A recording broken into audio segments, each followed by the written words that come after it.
इस मूवी के स्टार्ट में हम वेसेलिसा नामी एक लड़की को देखते हैं जिसकी पूरी फैमिली एक एक्सीडेंट में मर गई थी और ये खौफनाक इंसिडेंट उसे बहुत डिस्टर्ब किया करता था क्योंकि ये इंसिडेंट हर रोज उसके ख्वाब में आता था जिससे वो डर जाती थी। और अब वेसेलिसा के मुश्किल वक्त में वेसेलिसा का साथ उसकी बेस्ट फ्रेंड रोज दे रही थी और अभी भी जब वेसेलिसा डरकर उठी थी तो रोज उसे काम डाउन करने के लिए आई थी। और यहीं पर अब रोज को पता चला रॉयस की प्रोटेक्शन का काम करते हैं, इसीलिए इन्हें गार्डियन वैम्पायर भी कहा जाता है। और अब आगे भी मूवी में हम इन्हें गार्डियन ही कहेंगे। यहीं पर हमें ये भी पता चलता है कि वेसेलिसा की फ्रेंड रोज भी एक गार्डियन है और इसीलिए वो वेसेलिसा को यहाँ से कहीं दूर सेफ जगह पर लेके जाना चाह रही थी। और ये आदमी जिसने इन दोनों को किडनैप किया था ये भी एक गार्डियन था जिसका नाम डिमिट्री है और वो इन दोनों को वैम्पायर एकेडमी लेकर जाने के लिए आया था क्योंकि वहाँ पर वेसेलिसा सेफली रह सकती थी। लेकिन रास्ते में उन तीनों पर तीसरे टाइप के वैम्पायर्स अटैक कर देते हैं, यानी ऐसे वैम्पायर्स जो कि बहुत बुरे हैं और उनका काम सिर्फ तबाही फैलाना है। लेकिन यहाँ पर डिमिट्री के साथ आए सारे गार्डियंस उन बुरे वैम्पायर से लड़ते हैं और उनको हरा देते हैं और इस तरह वो वेसेलिसा को सेफली एकेडमी पहुंचा देते हैं। ये वैम्पायर एकेडमी एक अलग ही दुनिया थी जहाँ पर दुनिया का कोई भी प्रिंसिपल काम नहीं करता था और पूरी दुनिया से इस एकेडमी में वैम्पायर्स स्टडी करने आया करते थे। और जैसा कि मैंने आपको पहले बताया था कि वैम्पायर्स की भी टाइप्स होती है, इसीलिए वो लोग अलग-अलग स्टडी करते थे। मोरॉइस जो कि पीसफुल वैम्पायर थे वो मैजिक सीखते थे, जबकि गार्डियंस जिन्होंने मोरॉइस की प्रोटेक्शन का काम करना होता था इसीलिए वो लोग फाइट सीखा करते थे। और अब इस सीन में हम देखते हैं कि वो आदमी डिमिट्री जिसने रोज और वेसेलिसा को किडनैप किया था वो इन दोनों को लेकर प्रिंसिपल के रूम में जाता है और यहाँ पर प्रिंसिपल रोज को बहुत ज्यादा डांटती है क्योंकि वो अपना काम यानी वेसेलिसा की प्रोटेक्शन का काम सही से नहीं कर पा रही थी। और जैसा मैंने आपको पहले भी बताया था कि वेसेलिसा रॉयल फैमिली से बिलोंग करती थी और वो अब अपनी फैमिली की लास्ट पेपर थी, इसीलिए उसकी प्रोटेक्शन बहुत ज्यादा जरूरी थी और वेसेलिसा की प्रोटेक्शन इस एकेडमी की फर्स्ट प्रायोरिटी थी। और अब जब प्रिंसिपल रोज को डांट ही रही होती है कि इतने में ही यहाँ पर एक ओल्ड मैन आता है। ये ओल्ड मैन वेसेलिसा के फादर का फ्रेंड था और वो अब प्रिंसिपल को कहता है कि अब वो रोज को और ज्यादा ना डांटे। लेकिन प्रिंसिपल को रोज पर बहुत ज्यादा गुस्सा था और इसीलिए अब वो रोज पर अटैक करने वाली थी, लेकिन यहीं पर डिमिट्री उसे रोक देता है और वो प्रिंसिपल को बताता है कि रोज एक खास किस्म की गार्डियन है। वो बताता है कि रोज और वेसेलिसा के दरमियान में एक खास किस्म का बॉन्ड है जिसकी वजह से रोज वेसेलिसा का पेन भी फील कर सकती है और उसे वेसेलिसा के लिए वीएंस भी आती है, यानी अगर वो वेसेलिसा से दूर भी हो तो फिर भी उसे वेसेलिसा के बारे में हर चीज पता होगी। और यहाँ पर डिमिट्री प्रिंसिपल को बताता है कि ऐसा गार्डियन और मोरॉय के दरमियान में बॉन्ड बहुत कम ही देखा जाता है जैसा रोज और वेसेलिसा के दरमियान है।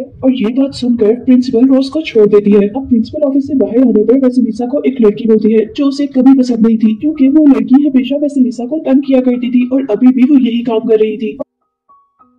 और अब वेसेलिसा उस लड़की की बातों से परेशान होकर चर्च में चली जाती है जहाँ पर उसे एक लड़का मिलता है जो बिल्कुल उसी की तरह था क्योंकि उसकी भी फैमिली नहीं थी। और यहाँ उस लड़की की फैमिली के बारे में हमें ये पता चलता है कि उसके पेरेंट्स पीसफुल वैम्पायर्स यानी मोरॉइस से खुद ही एक डेंजरस वैम्पायर्स में चेंज हो गए थे और इसीलिए उस लड़की को सारे बहुत ज्यादा बुरा समझते थे। सबको लगता था कि वो भी एक दिन एक डेंजरस वैम्पायर में चेंज हो जाएगा, इसकी वजह से कोई भी उसे पसंद नहीं करता था और वो खुद को बहुत ज्यादा अकेला फील किया करता था। यहाँ पर हम देखते हैं कि चर्च में उस लड़के और वेसेलिसा के दरमियान में बहुत अच्छी बॉन्डिंग हो जाती है और वो एक दूसरे के फ्रेंड्स बन जाते हैं। इसके बाद हम देखते हैं कि रोज वेसेलिसा को लेकर वैम्पायर्स कैफे में आती है। वैम्पायर्स का ये कैफे भी अजीब हॉस्पिटल की तरह था जहाँ पर ह्यूमंस अपनी मर्जी से वैम्पायर्स को ब्लड देने आया करते थे और यहाँ कैफे में बैठे हुए सारे लोग ही ब्लड पी रहे थे। और यही इसी कैफे में उन दोनों की मुलाकात एक और लड़की से होती है। ये लड़की उसी ओल्ड मैन की बेटी थी जिस ओल्ड मैन को हमने प्रिंसिपल ऑफिस में देखा था और इस लड़की का नाम नताली था क्योंकि नताली एक बहुत ही इनोसेंट लड़की थी, इसीलिए वो ओल्ड मैन रोज और वेसेलिसा से रिक्वेस्ट करता है वो नताली को अपनी फ्रेंड बना ले। और अब नेक्स्ट सीन में हम सारे वैम्पायर्स को चर्च में देखते हैं। वहाँ पर सभी वैम्पायर्स चर्च में प्रीस्ट का लेक्चर सुन रहे थे और उसी दौरान चर्च में एक ब्लास्ट होता है। सारे वहाँ से डरकर बाहर आ जाते हैं और अब बाहर आने पर वो लोग देखते हैं कि वेसेलिसा के पेरेंट्स की फोटो के नीचे लिखा हुआ था लीव और डाई, यानी यहाँ से चली जाओ या मर जाओ। और इसका मतलब ये भी हो सकता था कि ये उसके लिए एक धमकी थी कि यहाँ से चली जाओ नहीं तो मारी जाओगी। अब इस इंसिडेंट के बाद इस एकेडमी की प्रिंसिपल बहुत ही ज्यादा परेशान हो गई थी और इसीलिए वो अब अपनी एकेडमी की सिक्योरिटी बढ़ा देती है और यहीं पर गार्डियंस भी वेसेलिसा को सेफली यहाँ से कहीं और ले जाते हैं। और नेक्स्ट सीन में हम देखते हैं कि जब रोज और वेसेलिसा अपने अपने रूम में होती हैं तो रोज को वीएन आता है कि वेसेलिसा मुश्किल में है। और अब जैसे ही रोज वेसेलिसा के रूम की तरफ जाती है तो वो उसके रूम के बाहर एक मरा हुआ फॉक्स देखती है और अब ये सब देखकर वो बहुत ज्यादा परेशान हो गई थी। और अब रोज डिमिट्री अपने सीनियर गार्डियन से कहती है कि मुझे अब फाइट सीखनी है ताकि मैं वेसेलिसा की अच्छे से प्रोटेक्शन कर सकूं। अब नेक्स्ट सीन में हम देखते हैं कि रोज ने गलती से सबको बता दिया था कि वेसेलिसा रोज का ब्लड पिया किया करती थी, जिसकी वजह से वेसेलिसा को बहुत ज्यादा गुस्सा आता है और वो रोज को बहुत ज्यादा डांटती है और यहाँ पर उस दोनों के दरमियान में लड़ाई हो जाती है और वेसेलिसा रोज को छोड़कर एक चर्च में चली जाती है। रोज अब उसे अपनी पियर पावर की हेल्प से ढूंढने की कोशिश करती है। यहाँ रोज को पता चलता है कि वेसेलिसा एक चर्च में एक लड़के के साथ है और ये वही लड़का था जिसे हमने मूवी के स्टार्ट में वेसेलिसा के साथ चर्च में देखा था। इसके बाद अब हम वेसेलिसा को एकेडमी हॉल में देखते हैं। यहाँ पर क्वीन उसे इस एकेडमी से भाग जाने पर बहुत टॉन्ट करती है और क्वीन की बातों से परेशान होकर वो अपने रूम में आ जाती है। वहाँ पर अब उसे वॉल पर दोबारा वैसे ही वर्डिक लिखी हुई नजर आती है जैसी चर्च में लिखी हुई थी और अब यहाँ पर वेसेलिसा के साथ वेसेलिसा की फ्रेंड रोज और नताली भी ये देखकर परेशान हो गई थी और तभी नताली वॉल पर लगा हुआ ब्लड टेस्ट करती है और उस ब्लड को टेस्ट करने पर नताली को पता चलता है कि वो ब्लड इंसान या किसी और चीज का नहीं है बल्कि मोरॉय वैम्पायर का है और ये ब्लड सिर्फ एक मोरॉय का नहीं था बल्कि बहुत से मोरॉयज का था। यहाँ पर अब वेसेलिसा को लग रहा था कि इस सब के पीछे वो लड़की है जो वेसेलिसा को बिल्कुल पसंद नहीं करती और जो लड़की हमेशा वेसेलिसा को तंग करती है। इसके बाद हम देखते हैं कि एकेडमी में वेसेलिसा की रेपुटेशन भी बहुत ज्यादा डाउन हो रही थी क्योंकि सबको पता चल गया था कि वो एकेडमी से भागी थी और अब वो दोबारा अपनी पोजीशन क्लियर करने के लिए अपने मैजिक का यूज करने का सोचती है और वो प्लान करती है कि वो मैजिक से सारे लोगों के माइंड कंट्रोल करेगी और उसमें से वेसेलिसा के खिलाफ बुरी बातें निकाल देगी। ये काम रोज को बहुत ज्यादा गलत लग रहा था लेकिन वेसेलिसा रोज की एक बात नहीं सुनती और जब वेसेलिसा रोज की बात नहीं मानती तो रोज को बहुत ज्यादा गुस्सा आता है और वो उसके रूम से बाहर चली जाती है और रूम से बाहर जाने पर उसे वो लड़का नजर आता है जो चर्च में वेसेलिसा के साथ था और वो यहाँ पर वेसेलिसा से मिलने के लिए आया था। यहाँ उस लड़के को देखकर रोज को लगता है कि ये लड़का ही कल्प्रिट है जो वेसेलिसा के दिमाग में उल्टी उल्टी बातें डाल रहा है। इसीलिए वो उस लड़के से झूठ बोल देती है कि वेसेलिसा तुम्हें बिल्कुल भी पसंद नहीं करती, वो तो सिर्फ तुम्हारे साथ टाइम स्पेंड कर रही है और इस बात से वो लड़का डिसहार्ट होकर वहाँ से चला जाता है। अब नेक्स्ट डे रोज को वेसेलिसा के लिए वीएन आता है जिसमें वेसेलिसा मैजिक से सबके माइंड में अपना पॉइंट ऑफ व्यू डाल रही थी और इसके बाद अब वेसेलिसा रोज के पास आ जाती है और इतने में ही यहाँ पर नताली आती है और अब नताली के हाथ में एक लैपटॉप था और नताली बताती है कि ये उस लड़की का लैपटॉप है जो हमेशा वेसेलिसा को तंग करती है और उसके लैपटॉप से इन तीनों पर रिवील होता है कि वेसेलिसा के भाई ने उस लड़की को चीट किया था, इसीलिए वो वेसेलिसा और उसकी पूरी फैमिली से बदला लेना चाहती थी। लेकिन अब क्योंकि उसकी फैमिली में कोई और तो रहा नहीं था इसीलिए वो वेसेलिसा से बदला लेना चाहती थी। और अब नेक्स्ट सीन में रोज को अपने फ्रेंड्स के जरिए पता चलता है कि वो लड़की जो वेसेलिसा को तंग करती है और उसके फ्रेंड्स ने अपने हाथ पर बैंडेज लगाई हुई है जिसका मतलब था कि जगह जगह जो ब्लड से वेसेलिसा के लिए वार्निंग्स लिखी हुई थी वो वार्निंग से ही लोग लिख रहे थे और साथ ही वो लोग उस बुरी लड़की को उस एकेडमी के प्रिंसिपल से भी मिलते हुए देख लेते हैं। और अब जब रोज प्रिंसिपल और उस लड़की के करीब आती है तो वो बातें करना बंद कर देते हैं। अब नेक्स्ट सीन में हम देखते हैं कि वेसेलिसा बहुत ज्यादा मैजिक का यूज करने लग गई है अपने हर काम के लिए जो सच में बहुत ज्यादा हार्मफुल हो सकता था और इसी सब के बारे में सोचते हुए रोज को याद आता है कि उनके भी एक टीचर ने बहुत ज्यादा मैजिक का यूज किया था और फिर वो अचानक एक दिन इस एकेडमी से गायब हो गई थी।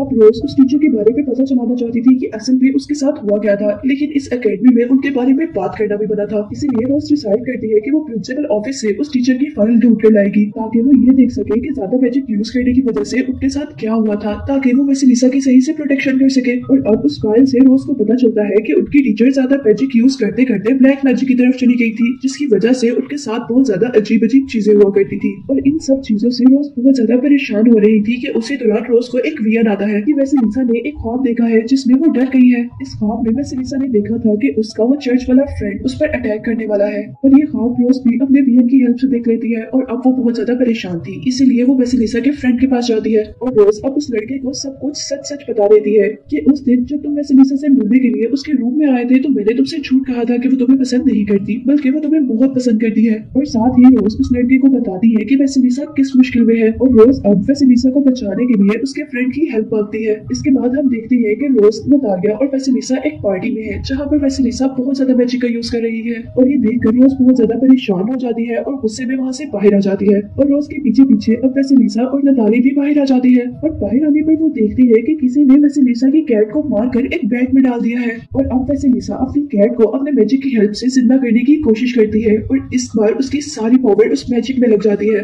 और उसी मैजिक की वजह से उसके हाथ पर भी बहुत सारे कट्स आ जाते हैं और वेसेलिसा के हाथ पर इन कट्स को देखते हुए रोज को कुछ याद आता है और यहाँ पर रोज को याद आता है कि उनकी वो टीचर जो ब्लैक मैजिक का यूज करने लग गई थी उसने एक बार रोज को कहा था कि वेसेलिसा को यहाँ से दूर रखे क्योंकि इस वैम्पायर एकेडमी में उन डेंजरस वैम्पायर के अलावा भी बहुत से ऐसे लोग हैं जो वेसेलिसा की पावर को यूज करना चाहते हैं। टीचर ने रोज को बताया था कि ये लोग मेरी भी पावर को यूज करना चाहते थे लेकिन क्योंकि मेरी पावर्स बहुत ज्यादा थी तो वो उनके कंट्रोल में नहीं आई जिसकी वजह से मैं पागल हो गई और उन लोगों ने अब मुझे मेंटल असाइलम भेज दिया और यहाँ लगता है कि शायद यही वजह हो सकती थी जिस वजह से रोज और वेसेलिसा इस एकेडमी से भागी थी।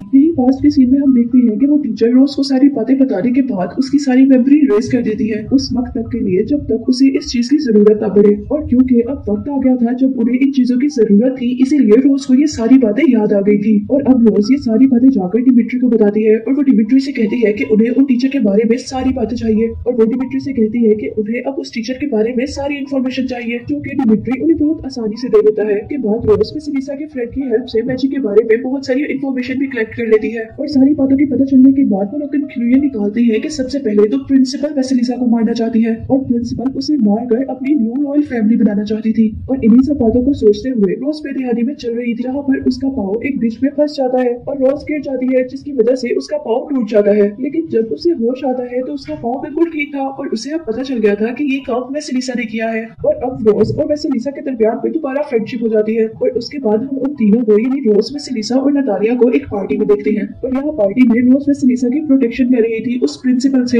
लेकिन यहीं पर उसे पता चलता है कि वो ब्लड से वार्निंग लिखने वाली तो वो बुरी लड़की और प्रिंसिपल ही थे, लेकिन जिसने कैट को मारा था वो कोई और था। और अब पार्टी के बाद जब रोज अपने रूम में थी तो रोज को वियर्ड आता है कि वेसेलिसा को किसी ने किडनैप कर लिया है। और वेसेलिसा जल्दी से डिमिट्री के पास जाती है और वो डिमिट्री से कहती है कि वेसेलिसा एक बहुत बड़ी मुश्किल में है और अब हमें उसे बचाने जाना है। और अब जब डिमिट्री और रोज वेसेलिसा को बचाने जा रहे थे तो गाड़ी में दोबारा रोज को वियर्ड आती है और यहाँ रोज पर रिवील होता है कि वेसेलिसा को किडनैप करने वाला और कोई नहीं बल्कि नतालिया के फादर है। और उन्होंने वेसेलिसा को इसलिए किडनैप किया है क्योंकि वो वेसेलिसा की मैजिक पावर को यूज करना चाहते हैं अपने आप को ठीक करने के लिए। और वो काम छुपकर इसलिए कर रहे थे कि वेसेलिसा इस काम के अंदर मर भी सकती थी और शायद वेसेलिसा के मरने के बाद रॉयल फैमिली उसके अंकल की फैमिली कहलाती, इसीलिए वो लोग ये सब कुछ कर रहे थे। यहीं पर हम देखते हैं कि रोज और डिमिट्री जब वेसेलिसा को बचाने आ रहे होते हैं तो रोज के साथ वेसेलिसा का फ्रेंड भी था। और अब उस जगह पहुंचने पर जहाँ पर उन्होंने वेसेलिसा को रखा था, डिमिट्री सारे गार्ड से फाइट करने लग जाता है और रोज और वेसेलिसा का फ्रेंड वेसेलिसा को बचाने के लिए चले जाते हैं। यहाँ पर हम देखते हैं कि उस आदमी के टॉर्चर करने पर वेसेलिसा उस आदमी को ठीक कर देती है, लेकिन क्योंकि वेसेलिसा एक रॉयल फैमिली से बिलोंग करती थी इसीलिए उसके पास एक्स्ट्रा पावर्स थी, जिसकी वजह से ना तो वो मरी थी और ना ही उस पर उस खतरनाक डिसीज ने अटैक किया था। और फिर उसके बाद वेसेलिसा उन लोगों से अपने आप को छुड़वाकर वहां से भाग जाती है। और जैसे ही अब रोज और वेसेलिसा के फ्रेंड उस तक पहुंचते हैं तो उन्हें पता चलता है कि वेसेलिसा यहाँ से भाग चुकी है। लेकिन यहाँ पर वो ओल्ड मैन उन सबके पीछे बहुत खतरनाक डॉग्स छोड़ देता है और अपने डॉग्स को छोड़ने के साथ साथ वो ओल्ड मैन यहाँ पर खुद भी आ जाता है और आकर वो सबसे पहले वेसेलिसा को शूट करता है, लेकिन गोली सबसे पहले वेसेलिसा के फ्रेंड को लग जाती है और अब वो आदमी दूसरी गोली वेसेलिसा को मारने लगता है। लेकिन यहीं पर जल्दी से डिमिट्री यानी वो गार्डियन उस आदमी की गन को पकड़ लेता है और इस तरह वेसेलिसा एक और बार बच जाती है। अब वो आदमी अपने डॉग्स को ऑर्डर देता है कि वो उन लोगों पर अटैक कर दे, लेकिन अब मरता हुआ वेसेलिसा का फ्रेंड अपने मैजिक से उन डॉग्स को जला देता है। इस तरह वो सब लोग तो बच जाते हैं, लेकिन वेसेलिसा का फ्रेंड अब मर रहा था और वेसेलिसा ऐसा नहीं होने दे सकती थी, इसीलिए वो अपने मैजिक का यूज करते हुए अपने फ्रेंड की जान बचाना चाहती थी। लेकिन किसी वैम्पायर की जान बचाने के लिए बहुत ज्यादा मैजिक का यूज करना पड़ता है और इतना ज्यादा मैजिक यूज करने की वजह से अब वेसेलिसा और रोज दोनों बेहोश हो जाती है। लेकिन यहाँ पर खुशी की बात तो ये थी कि वेसेलिसा का फ्रेंड भी अब बच जाता है। और अब नेक्स्ट सीन में हम देखते हैं कि वो आदमी, वो ओल्ड मैन अब एक जेल में था। वो आदमी तो एक मुरॉय था, लेकिन फिर भी वो सारे बुरे वैम्पायर्स की हरकतों को क्रॉस कर देता है और अपनी बेटी को ही डेंजरस वैम्पायर में ट्रांसफॉर्म कर उससे वेसेलिसा पर अटैक करवाता है। लेकिन